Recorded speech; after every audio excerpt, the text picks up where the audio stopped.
South में चली गई है और मानसरोवर बहुत बड़ी बस्ती है, मानसरोवर में जमीन भी हाउसिंग बोर्ड की पड़ी हुई है। मैंने कहा साहब वो कॉमर्शियल जमीन है, तो वो कॉमर्शियल जमीन है तो क्या बेच के ही पैसा कमाना चाहते हो या कुछ जनता के लिए कुछ करना चाहते हो? तो जनता की सोच की, जनता के प्रति जो जनहित की भावना मुख्यमंत्री जी ने बता करके 2 लाइन में मुझसे कहा कि नहीं यहाँ पार्क बनाओ, और वो पार्क का काम मेरे ख्याल है 10 रोज के अंदर अंदर जो है उसका प्लानिंग हो गया और प्लानिंग होकर के उसका काम चालू कर दिया गया। जनहितैषी सोच के कारण ही यह सब कुछ संभव हो पाया। मुख्यमंत्री जी का आशीर्वाद था और जो सोच हमेशा से मैं 1998 से देख रहा हूँ, जिस वक्त बरांडे खाली होने वाली बात थी तो मुख्यमंत्री जी ने मुझे बुला करके कहा था कि यार ये बरांडे तो खाली होने चाहिए, कोई प्रॉपर्टी उनकी थोड़ी है। मैंने कहा साहब बड़ा टीडीएस काम है। तो वाह, अगर अपन टीडीएस काम नहीं करेंगे और कौन करेगा? और उन्हीं के आशीर्वाद से जो है जनता ने पूरा सहयोग दिया, एक लाठी भी नहीं ठपकारनी पड़ी और खुद ने अपने परिवार के वालों ने जो है पाना लगा लगा करके और वो शटर खोल दिए। तो शुरू से जो सोच आपकी रही और जिस तरीके से आपकी सोच को जो है एक तरह से गुरु जो अपने शिष्य को शिक्षा देता है, उस शिक्षा को ग्रहण करने का दायित्व तो हमने उठाया। और मैं ये मान करके चलता हूँ कि जैसा जो आपने हाउसिंग बोर्ड के लिए भी शुरू में आपने यही कहा था कि सफेद हाथी है, बीजेपी की गवर्नमेंट तो इसको बंद करना चाहती थी, अपन क्या करें? मैंने कहा साहब मौका दें, उठाएंगे। ये भावना में जो मुख्यमंत्री जी की जो भावना थी, मैंने हाउसिंग बोर्ड की जनरल मीटिंग में, बोर्ड की मीटिंग में भी कहा, जनरल मीटिंग में कहा कि मुख्यमंत्री जी की भावना है कि किसी प्रकार से बात उठाओ, क्योंकि पिछले 5 साल तक हाउसिंग बोर्ड के इंजीनियर्स के पास और स्टाफ के पास कोई काम नहीं था, वो बिल्कुल खाली बैठे हुए थे।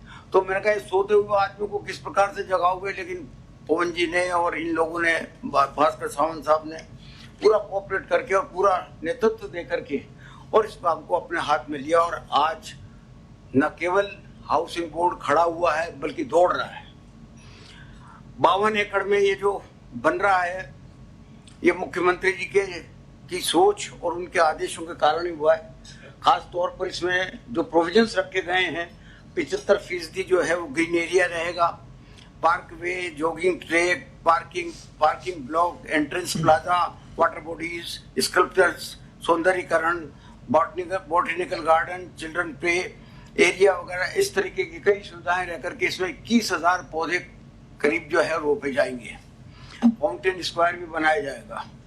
इसी प्रकार से मानसरोवर का ये प्लॉट नहीं, इसके अलावा ईडब्ल्यूएस और एलआईजी की जो 14 स्वतंत्र आवासीय योजनाएं मुख्यमंत्री जी के द्वारा आज जिनका शिलान्यास किया गया है वो, और इसके अलावा ईडब्ल्यूएस और एलआईजी की 4 बहुमंजिला प्रोजेक्ट का भी आज शुभारंभ हुआ है। छोटे छोटे शहरों में स्वतंत्र आवास का निर्माण जो है वो शुरू किया गया है, जहाँ पर कोई पुराने वक्त में जो है जमीनें जो कुछ ले रखी थी, एक्वायर कर रखी थी हाउसिंग बोर्ड ने, उन पर कब्जे हो रहे थे, ये हो रहे थे, तो उसके लिए हमने एक्ट में परिवर्तन किया और एक्ट में परिवर्तन करके हाउसिंग बोर्ड को ये अधिकार दिया, अतिक्रमण हटाने का अधिकार भी दिया, जो कि पहले नहीं था। तो इन सब के कारण जो है वो जमीनें भी वापस आई और आकर के उन पर प्लानिंग भी चालू हुई।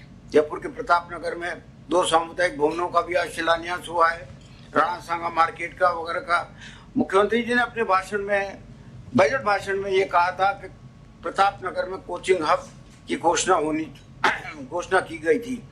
डीपीआर बनकर के एमएनआईटी से अनुमोदित करवाने के बाद में आज उसका भी शिलान्यास किया गया है। कोचिंग हब में कुल मिलाकर के 8 संस्थानिक टावर बनेंगे, ऑडिटोरियम भी होगी, लाइब्रेरी भी होगा, वेलनेस सेंटर भी होगा, फूड कोर्ट भी होगा। इस प्रकार का शिलान्यास जयपुर, जोधपुर और कोटा में चौपाटी का भी जो है आज शिलान्यास किया गया है। गुणवत्ता की दृष्टि से हाउसिंग बोर्ड ने एक बेमिसाल तरीके से जो है बाकायदा एक बुकलेट निकाली है, जिसमें पूरे डायरेक्शंस दिए गए हैं कि कौन किस तरीके से काम करेगा और कितना काम करेगा और किस प्रकार से उसकी गुणवत्ता रखी जाएगी। मैं उसके लिए हाउसिंग बोर्ड के अधिकारियों को, परवन जी के और उनकी टीम को भी धन्यवाद देता हूँ।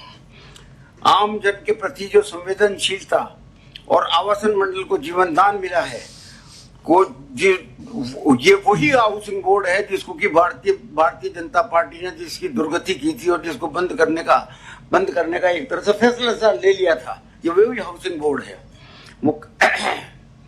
मंडल के द्वारा जिस प्रकार से परिसंपत्तियां बेची जा रही हैं और प्राइमरी जो आपके प्रीमियम संपत्तियां हैं उनको भी बेची जा रही हैं, देखने को मिलता है कि एक एक प्रॉपर्टी के लिए कहीं तो पहले तो कभी एक आदमी नहीं आता था और अब 100 आदमी आ रहे हैं खरीदने के लिए। 100 आदमी आ रहे हैं। 9 महीने के अंदर अंदर आपने 1300-1400 करोड़ रुपए इकट्ठा कर लिया। आप जो अभी अरोड़ा जी फिगर जो दे रहे थे वो तो कुल मिलाकर के 1375 की फिगर थी। मेरे हिसाब से आपकी फिगर 1600 के करीब बैठती है। छुपाओ मत बात को, साफ साफ को, क्योंकि आपको हम अब ये डायरेक्शंस देने वाले हैं कि जयपुर के अलावा भी आपको जितने भी संभागीय मुख्यालय हैं वहां पर भी इंफ्रास्ट्रक्चर का काम आपको हाथ में लेना पड़ेगा। हम जोधपुर जा रहे हैं, आपको भी साथ चलना पड़ेगा और चल करके 400-500 करोड़ रुपया हाउसिंग बोर्ड की तरफ से वहां पर खर्च करना पड़ेगा इंफ्रास्ट्रक्चर पर। इसी तरीके से हर मुख्यालय पे जो है, क्योंकि मुख्यालयों में आपके मकान बने, आपकी आमदनी आई, निश्चित तौर पर वहां पर इंफ्रास्ट्रक्चर के लिए आपको खर्च करना पड़ेगा।